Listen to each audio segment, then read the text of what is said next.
it's Jessica with Kika Creative, and I'm here today to share with you the steps involved in the organizational process that I use with people to help them really reclaim their space and all of the belongings in it to feel a sense of pride and a sense of ease and a sense of just really feeling great about your space.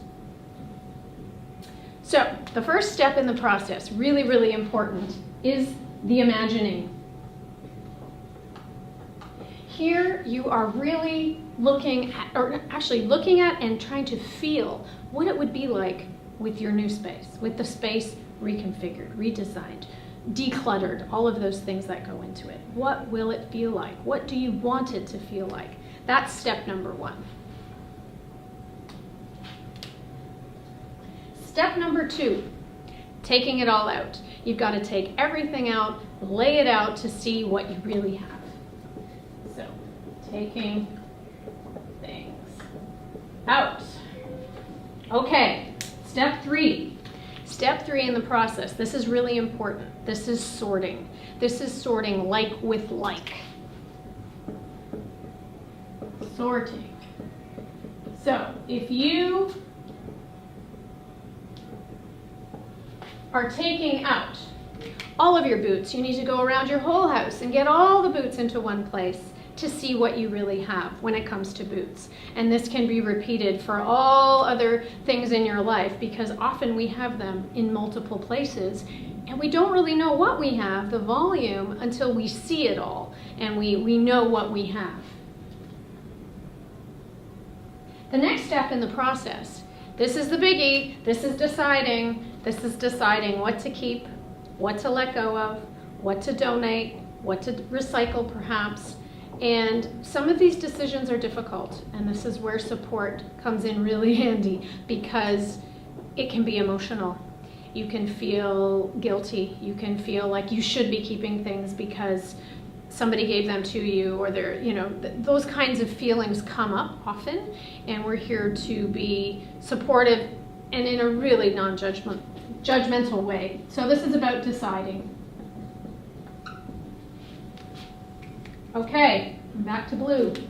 The next step in the process, and this is the fun part, is the actual organizing and the containing of the items.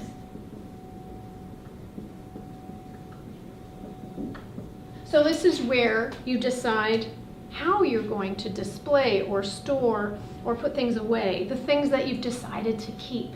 And there's all kinds of creative ways with bins and boxes and shelving. Often you don't have to go out and buy a lot of new things. We tend to have them in our house. It's about using them perhaps in a new way and labeling them and knowing that everything has a home, and to put things where they live consistently.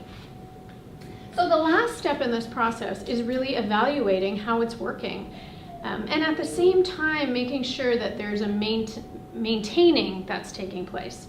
Because it's one thing to set it all up, works great, but a week later, 2 weeks later, 3 weeks later, life gets busy again, and some of those systems can, kind of disappear. And so you want to evaluate how it's going and keep the eye on the maintenance of the new system. So I'm going to put evaluate here, evaluating. Evaluating. There we go. And I guess the last thing we could say, it's not really a step, but you want to enjoy it. So let's end with that. Let's end with enjoying. You really want to enjoy your new space. You want to enjoy the things that you do have, the things you've decided to keep because they add value to your life, they're meaningful, and you want to let go of those things that are burdensome and heavy and kind of make you feel like this. We want the light feeling. And so this is the process that we go through. And if you're interested to learn more, please get in touch. Thanks so much.